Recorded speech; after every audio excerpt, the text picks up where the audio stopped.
Welcome to Nkanizatu, the pod that tells indigenous stories every day, the platform that tells you what's good and what's odd for young people and elderly alike in the areas of art, history, and culture preservation. And now your host, Rinah Kasongo. Welcome to the Nkanizatu podcast, the podcast that seeks to tell enlightening and rich cultural conversations every day. On this platform, we normalize cultural conversations. We want people to understand and value indigenous values and all things relating to the arts and mindset change. And let me not say much because you are soon going to catch up. My name is Rinah Kasongo. I am your host, and on today's episode, I sit down with a storyteller. Because on Nkanizatu, we love storytelling. We eat, drink, feed, and all things storytelling. And so because we bring in different kind of storytellers, we have authors, producers, writers, you name it. I am having today another very interesting storyteller, and you're going to know why I am saying he's a very interesting storyteller. I am going to allow him to introduce himself because I've been trying to practice his name for about 2 days, but I haven't gotten it right. So he's going to tell me exactly his name. Maybe I will get it right after he says this. You are welcome. Thank you so much, Rinah. My name's Harleylee Mwewa, Kalma. It's Harley as Harley, then Lee as Lee. Because a lot of people find it hard to pronounce it. Some will be We're Zambian. We only get Mwewa, right? yeah, okay, they actually just call me Lee, like Uncle Lee, or they just abbreviate it as HL. Yeah, be like, oh, HL. So it's easy. I think for the sake of this conversation, I'll stick to Lee Better. so that my tongue doesn't cut off by the time this podcast is done.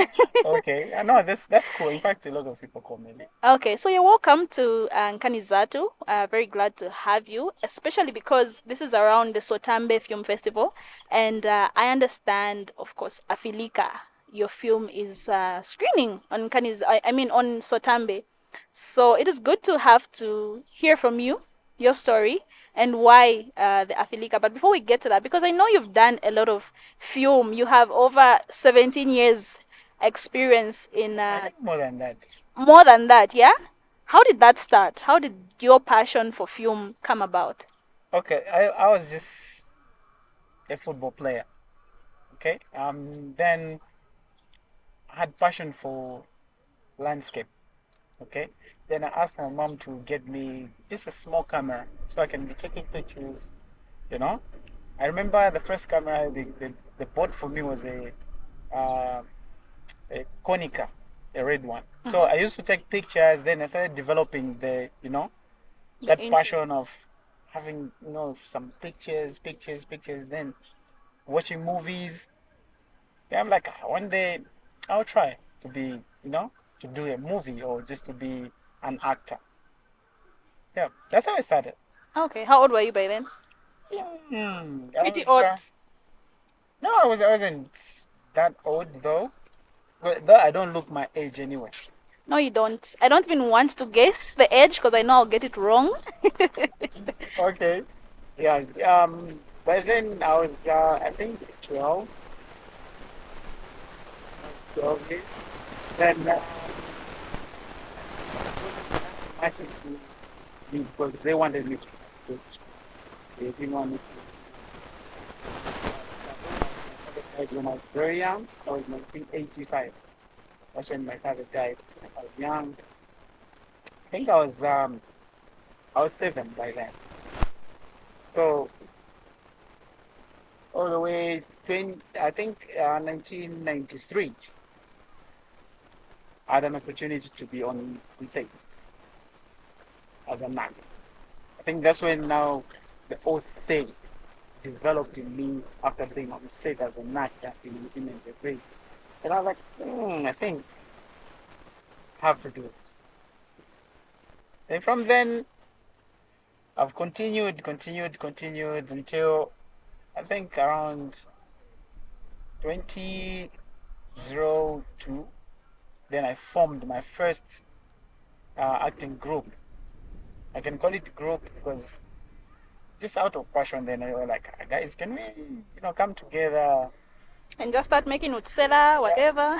Not really set up because by then I had already the camera works with me. Oh, okay. Yeah, so I'm like, we need to shoot something really nice. Though I wasn't that much of, an expert technically.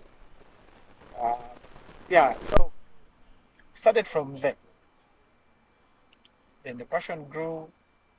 Um, Started traveling. Then I had an opportunity to go to school. In fact, I went to school for something else. I went to do work health and safety. I was working at a certain mining company in Congo. I was big somebody who was traveling. Then I found myself in Congo at some point. Um, then I had an opportunity to work this mining company. They sent me to school to go and learn work health and safety. Then I met some people that we were with on set back then. They're like, "Oh, what are you doing here?" I'm like, "I'm here for, you know, work health and safety." They laughed at me. I'm like, "No, this is not you. You must concentrate on film. It's film." So when they told me that, I had to sit down and say, why are they telling me this? It's like they wanted, because it wasn't that much to me to film because of the health safety thing and working on the mines. No, okay, then you forget about film. Now, after meeting them, you said, okay, what if we paid for you? I'm like, are you joking or something? They must have been really. They must have seen something very good about you for them to The offer project that. that we worked on and few of photographs that I took when I was, playing with the cameras and whatnot. They're like, the way you acted and the love you have for photography. So I think you need to invest into cinematography as well. I'm like, oh, I've already started cinematography.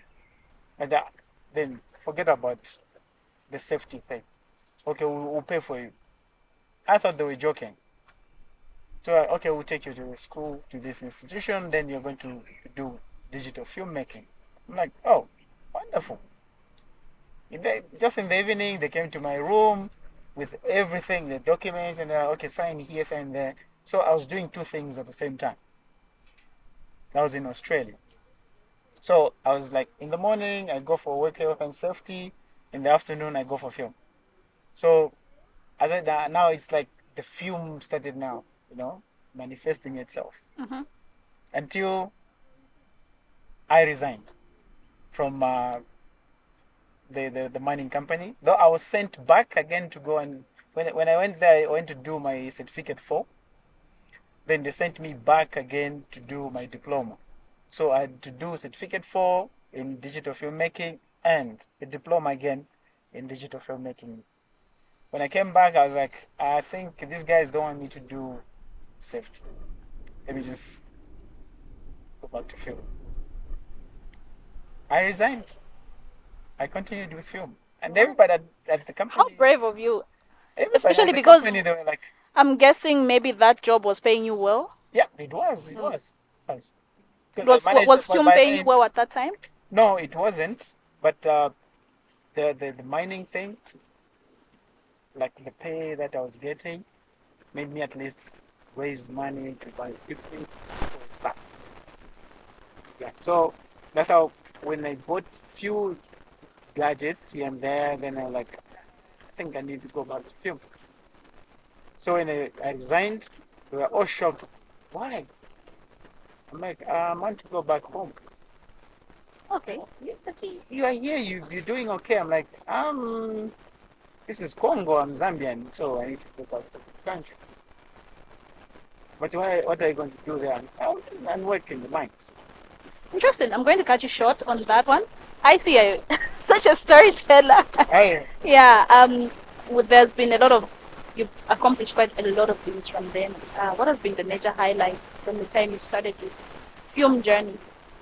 What would you say has been that thing of say, oh, okay, but yeah, that was a hit, or that was really amazing for my growth and things like that? I would say first thing was the gig that I had. That was early 2000. I went to Namibia. He just called me, okay, let's go, blah, blah, blah. There's this, what is happening. So I went there.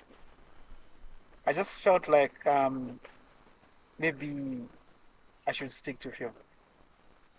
From there, I knew I'm meant for film. From then, I started, the way you said it, eating, dreaming, drinking, like you live film. That's me. The people that I've been meeting in my life, they're all connected to film. Whenever and wherever I go, the people I meet mostly they're into film. So for me, I think those are things that have made me realize film is everything that I need. Yeah, and a couple of projects that I've worked on where I've been hired in different countries. Oh, there's this guy from Zambia. He does ABCD. I think we need his services. I try. So I've traveled like different countries, just film. Interesting. There is this quote that is ringing through my mind Okay. for some days now. It's from Afilika. Okay. Yes.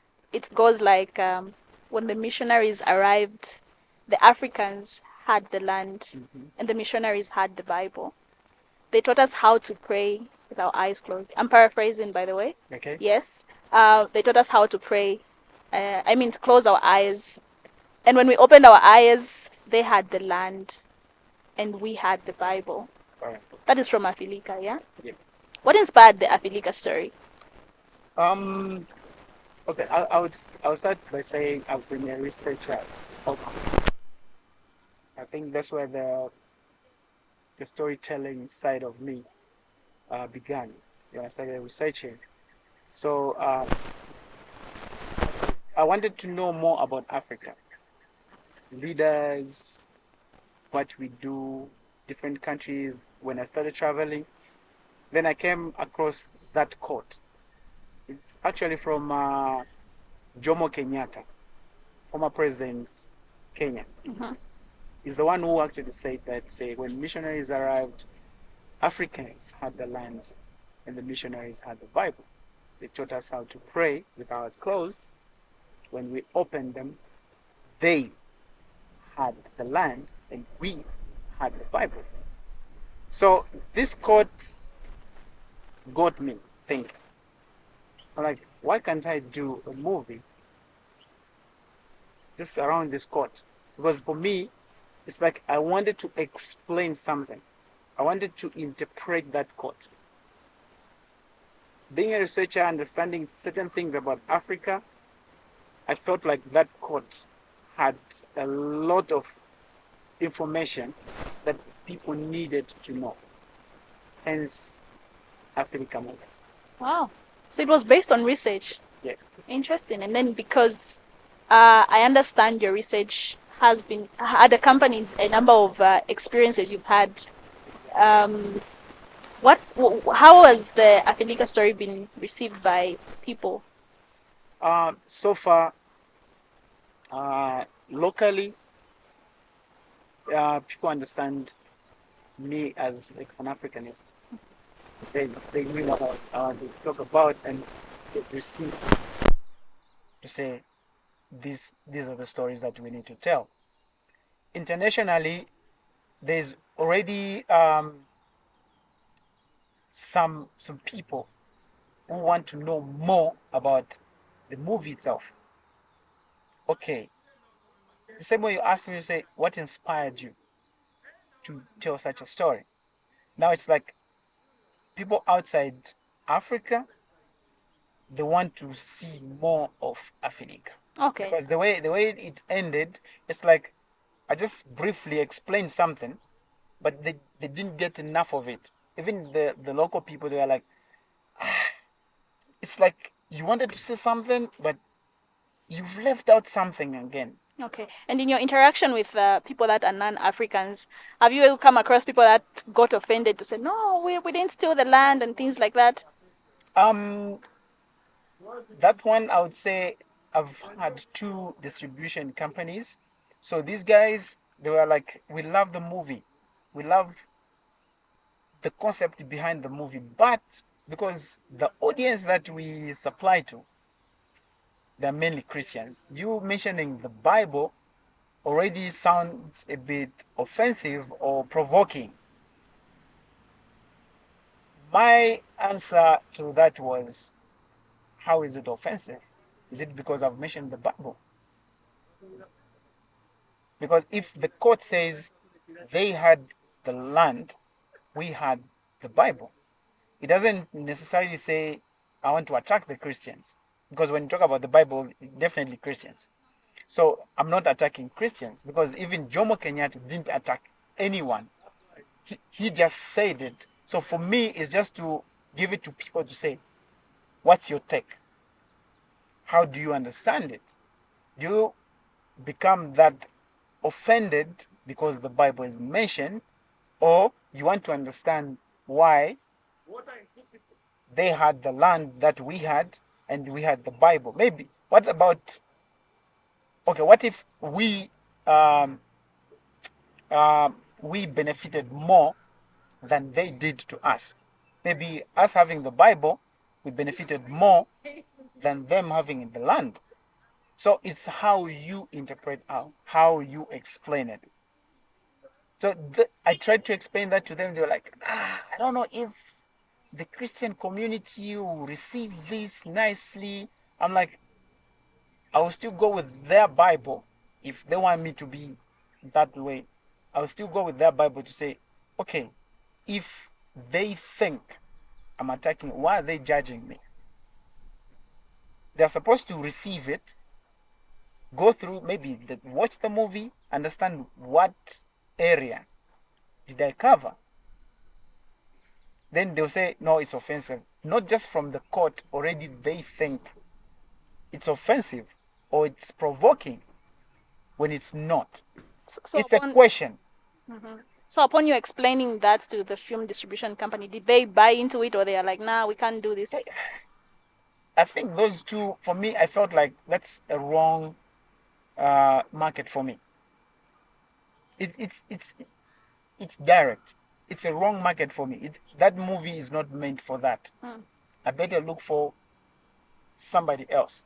Because if we talk about, like, for example, the movies that talk about slaves, if we were to take it as the Christians were taking my quote as, because there's Bible there already provoking, as Africans, we were not even supposed to watch these movies where, there's slavery, because it's like offensive.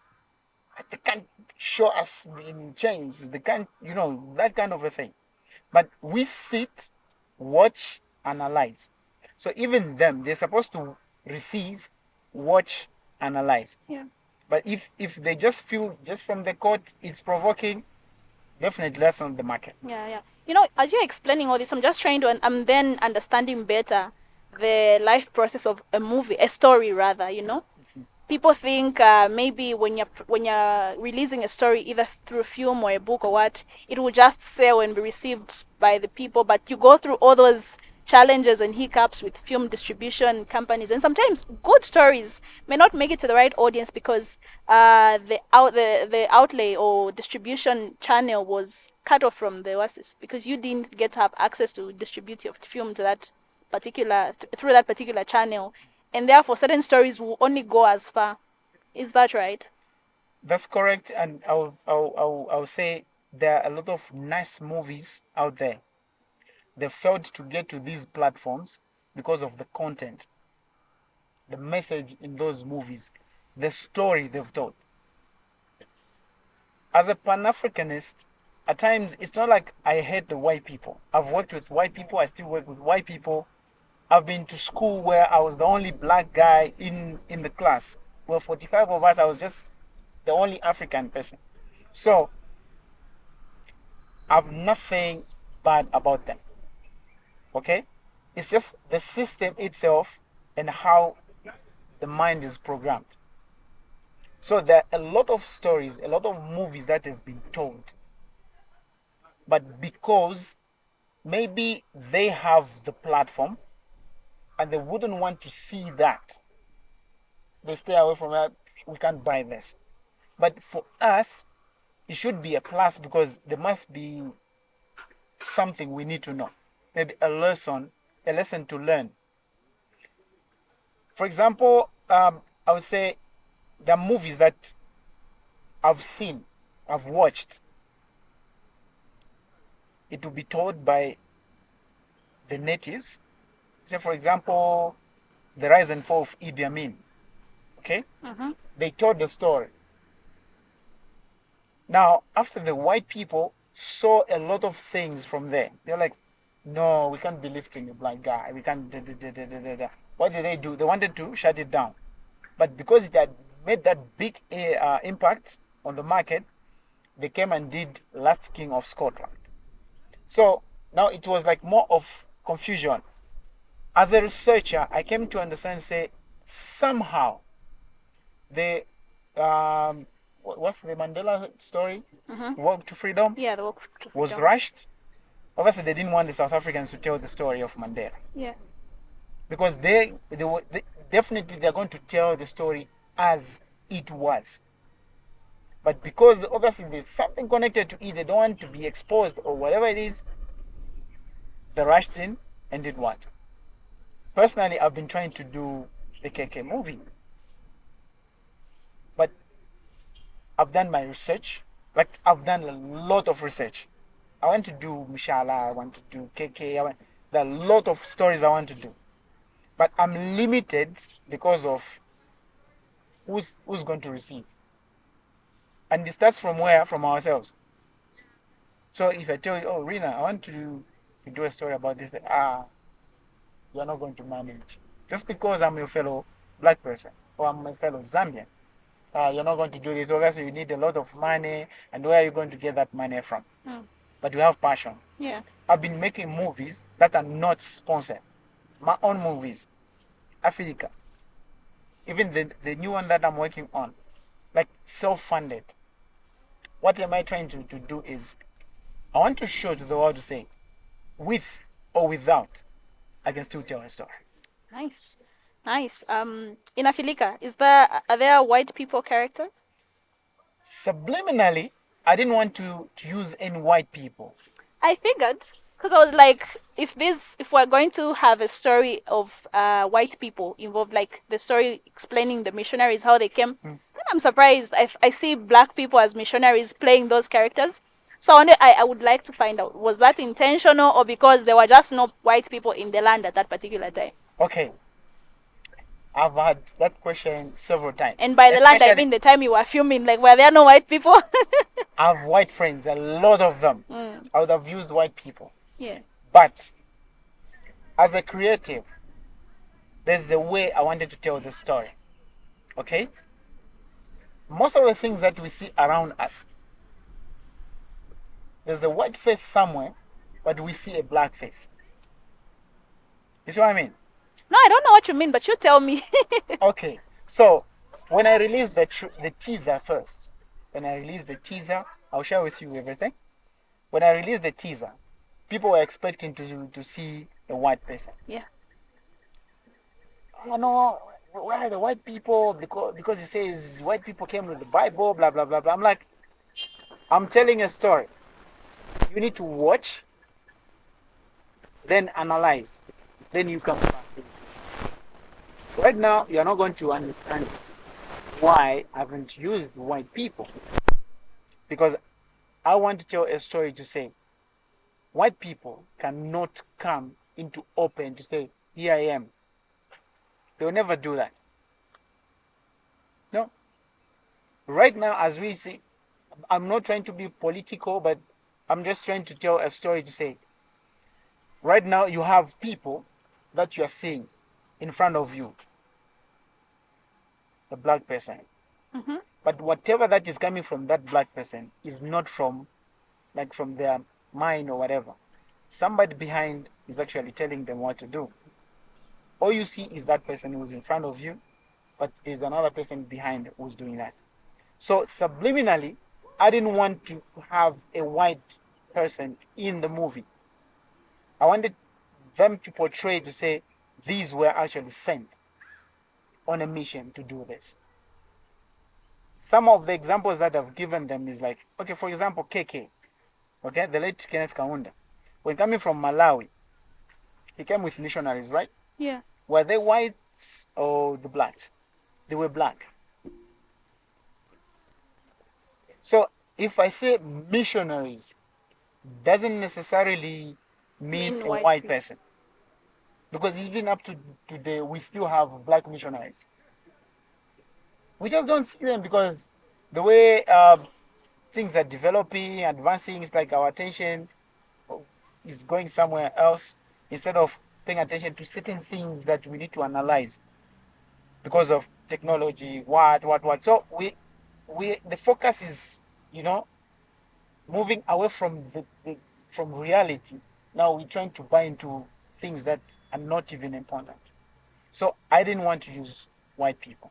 Subliminally wanted to use the black people, portraying to be maybe with language or the looks or whatever it is, but I wanted a black person to portray that part.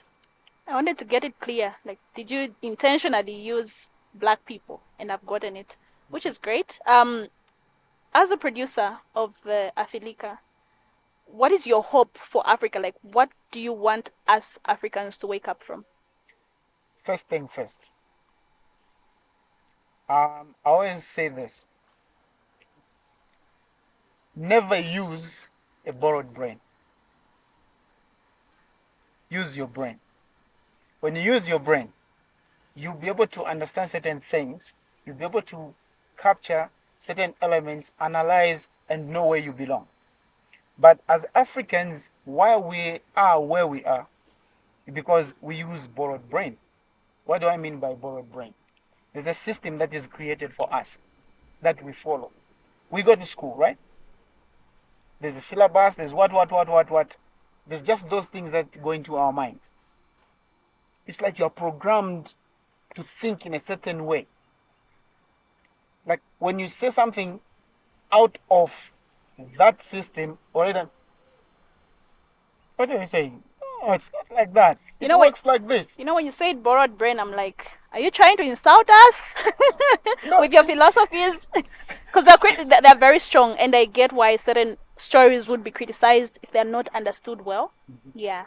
Yeah, because people will be like, that's so offensive. It's not offensive. We get insulted, okay?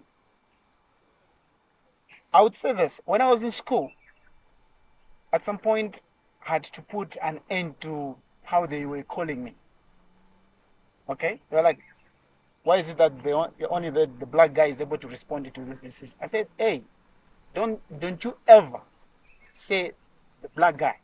Call me an African.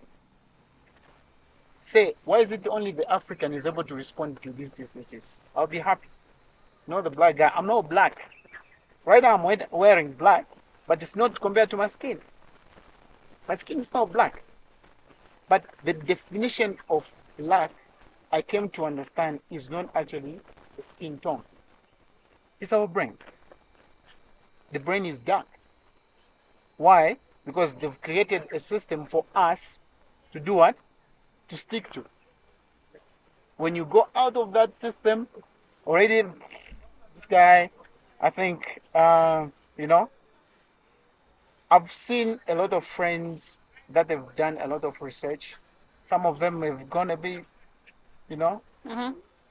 maybe because of thinking too much or because of reading too much, because there are a lot of things connected to how we carry ourselves. As Africans, first thing first, let's try to use our own brains. We are brilliant people. And they like the white people, they've understood that. They know a black person, you show them something, they can do that 10 times. Show them just a little bit of it, they'll multiply 10 times better. So what we need is one, and it's like using our own brains. Okay? Secondly, if Africans were to come together, create their own system that they need to follow. You said tradition? Mm-hmm. What happened to tradition now? It's all gone. The value we had for our tradition is not there. When you watch Afilika, you're going to see how I made the production design, the dress code. Yeah. Initially, I wanted people just to have those to my thing, shirtless and whatnot. But I looked at our country first. It was To say, going to be seen as you promoting very okay, blah blah blah blah. inappropriate dress code. But I'm always against that because there's still many questions that I can ask. Whenever somebody says, you don't have to do this because, it will show. I'm like, have you ever attended these festivals or these traditional ceremonies? How do people dress up? Go to Chipata, okay, Eastern Province. How do those people, are you going to say, no, they're promoting nudity? Are you going to say that? Because that's tradition. That's who we are as Africans. All these things were brought to us. We have our own way of dress code. So, if we adapt to a certain system, leaving our own system, that's where we lose it. Yeah. As Africans, we have to understand. Okay, this balance. This is tradition. Okay, this is the Western culture. So, how do we work with the two? Do we maintain our own, or do we have to adapt a bit of, or do you have to forget about ours and just adapt to this? So then, what role does film play in promoting our African culture, and specifically Zambian culture? Film, as it is storytelling. Sometimes I can be here. Today I'm with you, right? Yeah. It's only you and the rest of the team that are able to listen to me. And it will end here. But when you get this video, put it out there. When it's recorded, packaged, you put it on social media, whatever. A platform where millions of people are going to watch. So this message doesn't end here with you.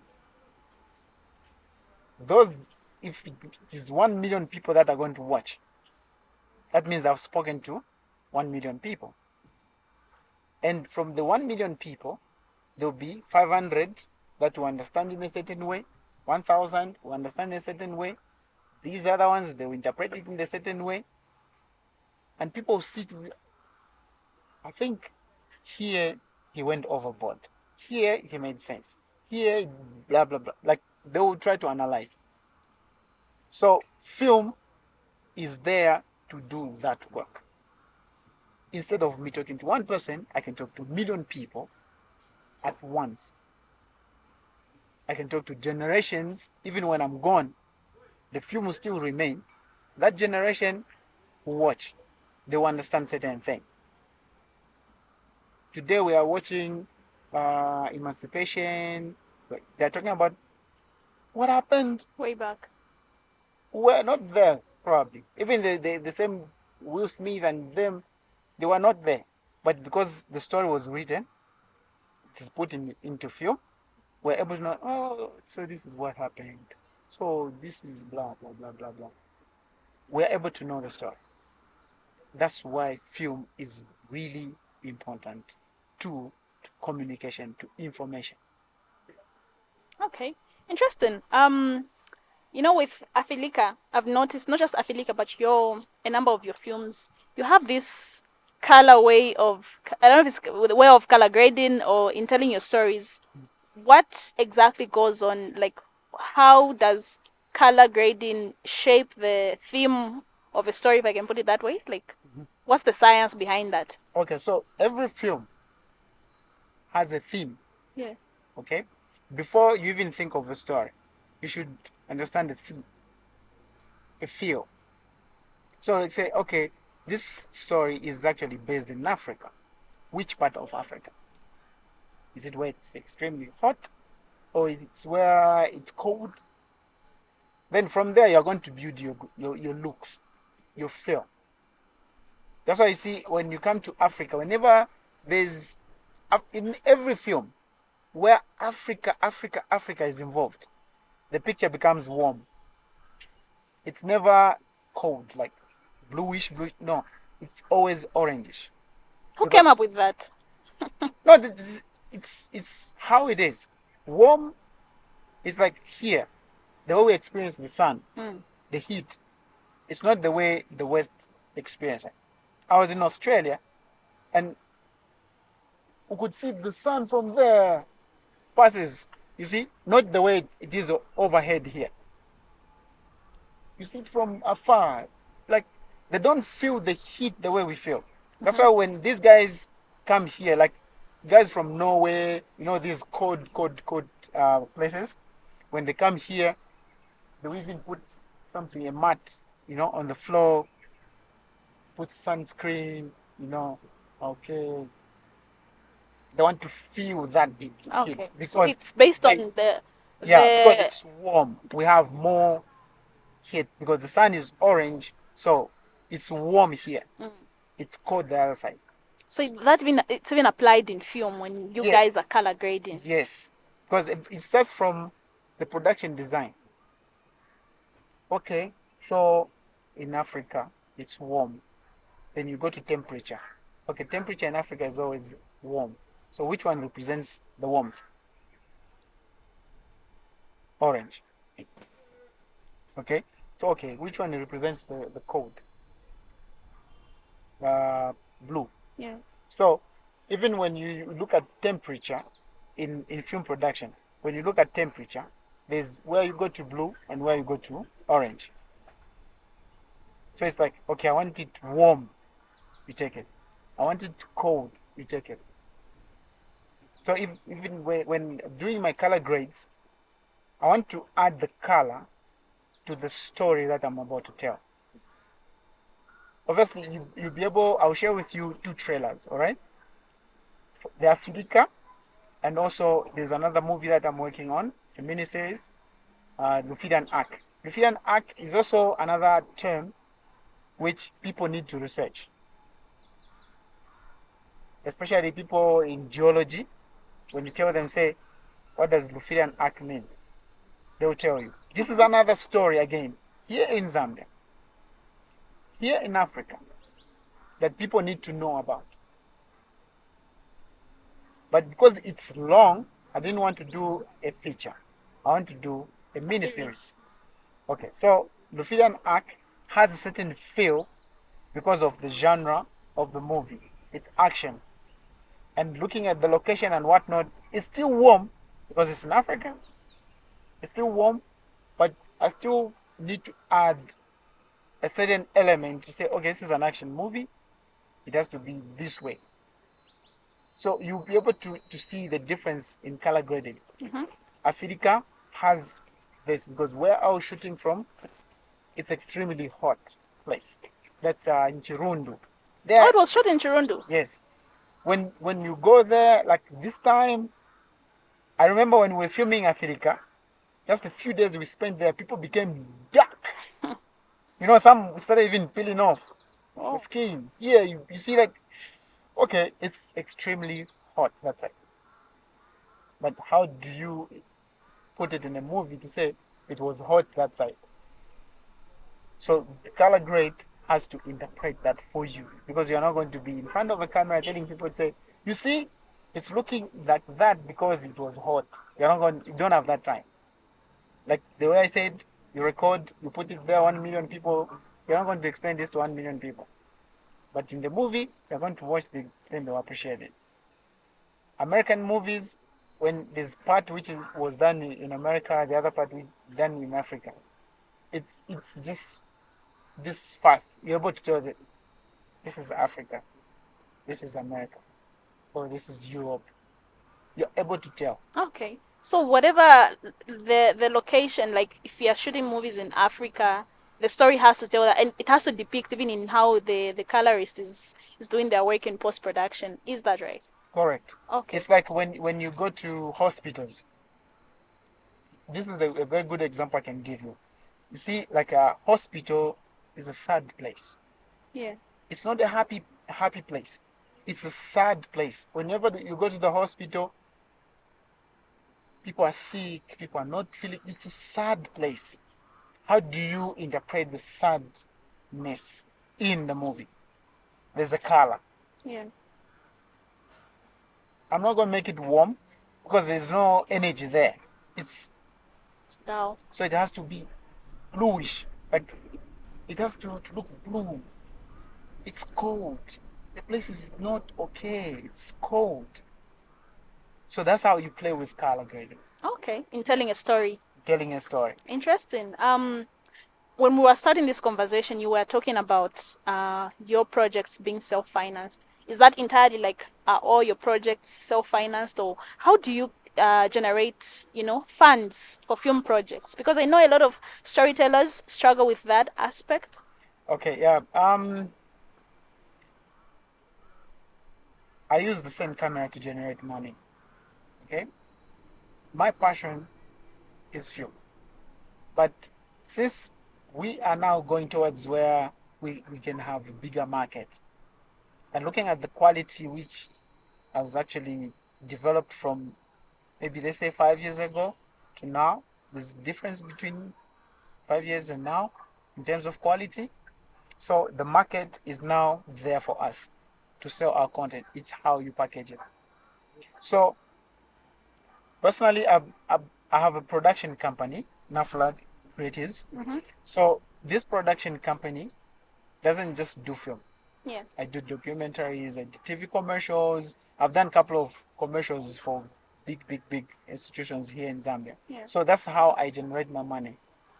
Sometimes I'm hired to go and perform somewhere as director of photography, maybe to go and do color grading, maybe direct something.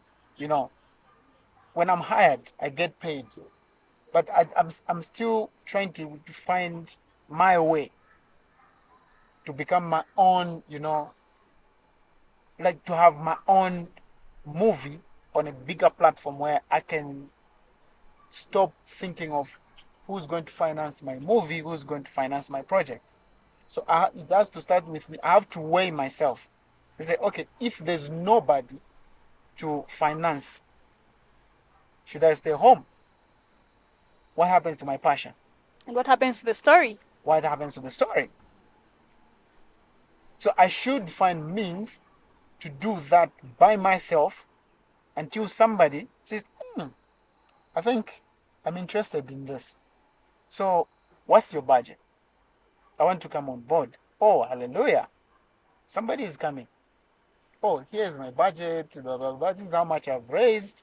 So if you can put in this much, we can have a good thing. So mostly I've funded my project because I want to create a picture to say, you need me as much as I need you. So if you don't need me, I have to do it. I don't have to depend on you because you want to stand by and look at me and say, let's see if we're going to make it without me. That's one thing that has made a lot of filmmakers fail to progress because they're still looking for who's going to say, how much do you want? In the end, they'll sit, try to find out, okay, who's coming? If nobody comes, they sit at home, doing nothing. So, for the sake of someone that is listening, I know a lot of people are interested in this. Who are these same institutions or whatever film distribution companies or platforms that filmmakers can look out for and chase opportunity or seek opportunity for their film? We have a bigger market now, okay? Coming in of these streaming platforms, Netflix, Hulu, HBO, Showmax, coming in of all these streaming platforms, I feel we have a market. But do we have content for that? You see what I mean? Yeah. So you have to weigh yourself to say, okay, if there's Netflix, do I have the capacity to do a movie that can actually... Yeah, because I believe Netflix has got high standards. These are high standard stuff where, they'll even give you, I don't know how many pages okay, things that they need, blah blah blah blah blah. You should use this camera. You should do what? The story should be like this. But you have to look at yourself. Can I do this? But it goes back to how much do you have? Because if Netflix is looking for a project that has a $100,000 worth camera, then you look at yourself. Where am I going to get that money from?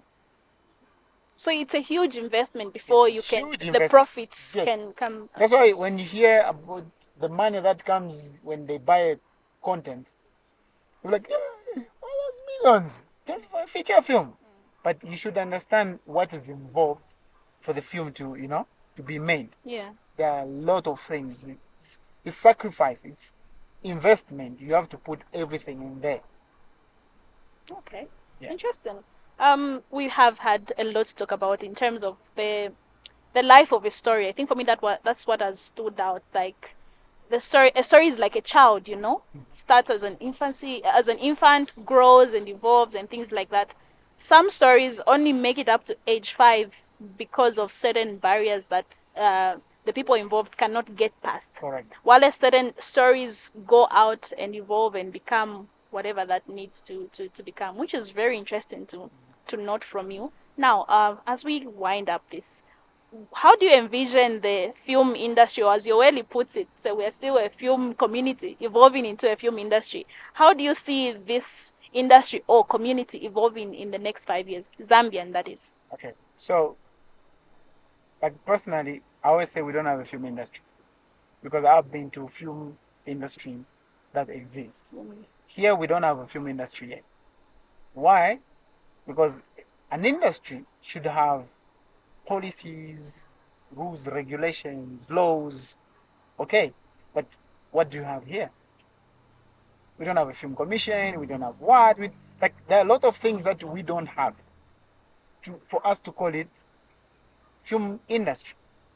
The other thing is a question that I can ask the rest of the Zambian people to say, okay, how do you call your industry? If somebody can actually give me a name to say, oh, our industry is called this, who? Don't they call it Zollywood? No, there's no such a thing as Zollywood. I don't know if it was last year or early this year, the PS was like, okay, you guys, you need to come together and come up with the name. Up to now, I don't know what's going on. I don't even know how far it has gone because we don't have an industry. There's no name, no policies, no rules, no laws, regulations, nothing. It's just a film business. I get my camera, I go there, shoot somebody's documentary, they pay me, I'm done. Lucky you go like Uncle Lawrence Thompson, yeah, Ken Rock, Can You See Us? It's on Netflix. Then you'll be like, wow. Oh, so how did they even get the movie to Netflix? There was so much put into place just for that movie to get to that platform. There's so much work. So it's better you go there and Uncle Lawrence, so what happened? How did you But when you ask about, do we have a film industry? There's nothing. There's only a film business. You do whatever that it is, you make your money, you're good. Until those things are put in place. We have film policy, we have rules, regulations, what we have a name of the industry itself. Because for me, I can't even say we have a foundation. There's no foundation. Where? Nothing is showing me to say, okay, anytime from now we'll have an industry. Nothing. Okay, so how do you see this film business evolving in the next 5 years? It's really moving at a fast rate. I would say fast pace. A lot is happening in the underground. I'm one of the people that have, I would say, most of these filmmakers as friends, as colleagues. So sometimes I visit. I go visit. You find like they've got good, really quality stuff.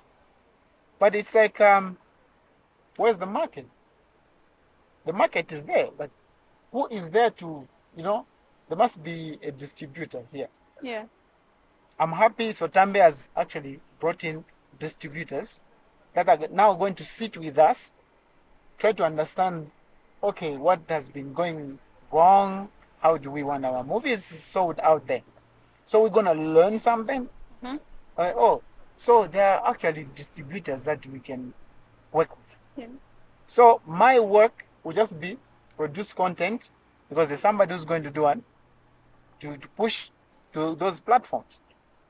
But if I have to do everything by myself, It's not headache. work. Yeah, it's a lot of work.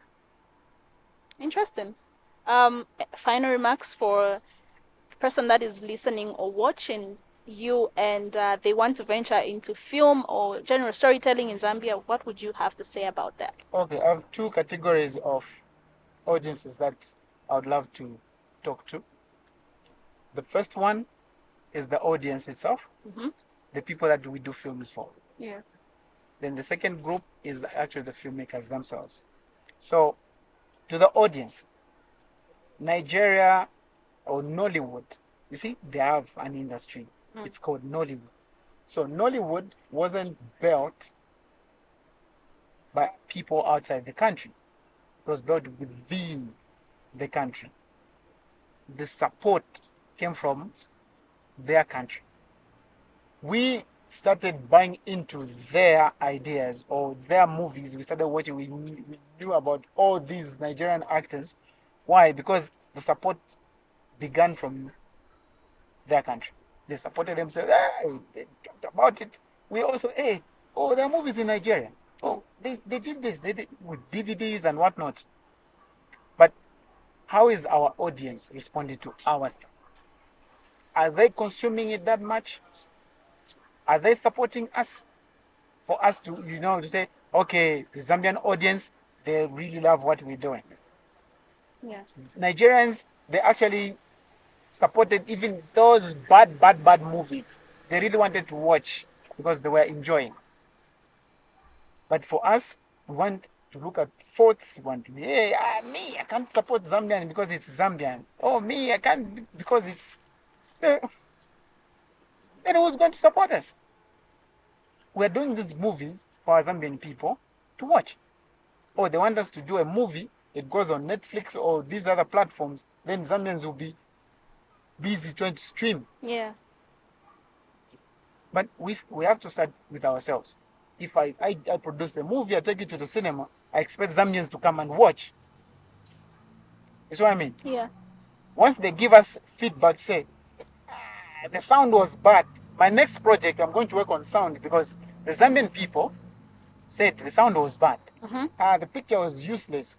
Okay, I'm going to, on my next one, that's how we learn. Yeah. But if you just say, I can't support Zambian film. And I hear that a lot, which I don't find fancy at all. It's not nice. It's not nice. It's not. Because we need those people to tell us where we're going wrong.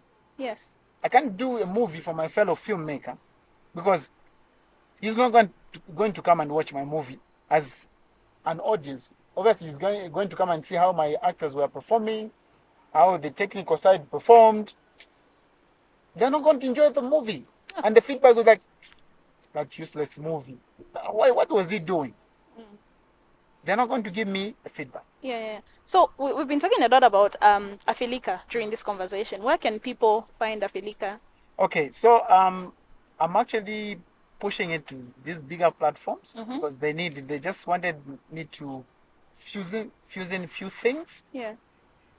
Because it's like the story ended because I was looking at doing the second part, but they've told me, say, there's no need of me doing a second part. If whatever that I thought for the second part can be pushed in the same one, I better do that so that it's just a complete feature film with the story. So that's one thing that I'm working on right now. So what people are going to watch, like for example tonight at Sotambe, they're going to watch the first version. So there are things that I'm working on to now meet the requirement of those platforms. There are actually 3 bigger platforms. They're really interested in buying it, but they just want me to work around a certain area of the story. So those are the things that, but I've pushed it. It's going somewhere. So right now it's not certain which platforms. Which platform? Until that day, then I'll be able to communicate with the audience and say, oh, now you can watch. But we should be expecting Afilika on some major platforms. Yes, that's the most definite thing you have to be expectant. Interesting. So because we're storytellers, Nkanizatu aims to encourage storytellers like yourself to continue writing and whatever you do. We are gifting you this notebook branded Nkanizatu, and we hope that you maybe write whatever stories you have in mind, because I know you have a very, very crazy, sometimes insulting was philosophies, but very, when well interpreted, they're not as insulting, but they're very crazy. So I'm hoping you are going to take note of those with the Nkanizatu branded notebook. Exactly. Because I write every time I move around, I sit somewhere, I see something. So before I lose, you note it down. Yeah. If I don't have such a notebook, I use my phone. Just quickly type something so that I don't forget. Whenever I go home, in my next story, I need to add that element. So right now, thank you so much for this. Thank you. Yeah. Proudly presented to you on behalf of Socha Publishers. All right. And we have had a wonderful time. I have learned so much about film and the life of a story, really. This has been me and whoever is going to watch and listen to probably understand the life of a story from a storyteller's perspective in Zambia, which has been really amazing. You add on to the essence of Nkanizatu. Thank you so much, Lee. I'm not going to say your full name, but I'll try. It's Harleylee. Harleylee. Correct. Yes. Finally got it right. I said I would maybe by the end of this episode, which I have done. So thank you so much for coming on Nkanizatu. And thank you so much for having me. And this is what Nkanizatu aims to do. We invite storytellers, producers, writers, authors, artists, cultural enthusiasts, all in the name of projecting a positive Zambian and African narrative. This episode, or rather this podcast, comes to you proudly presented to you by Socha Publishers, a publishing company that seeks to promote and distribute African and Zambian literature. And one of the things that Socha Publishers embarks on is providing a platform such as this, where storytellers can share their narrative and perspective in line with the arts of this country and the continent at large.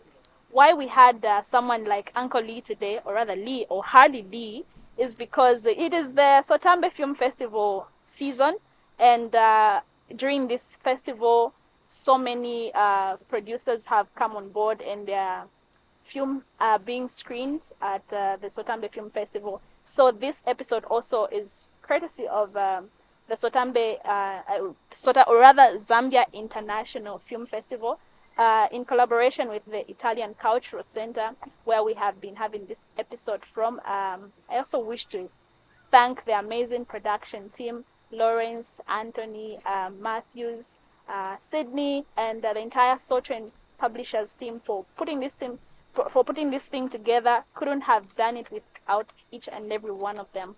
Until next time, my name is Rinah Kasongo. Have a wonderful afternoon, evening, night, or whichever time that you're going to be watching or listening to this.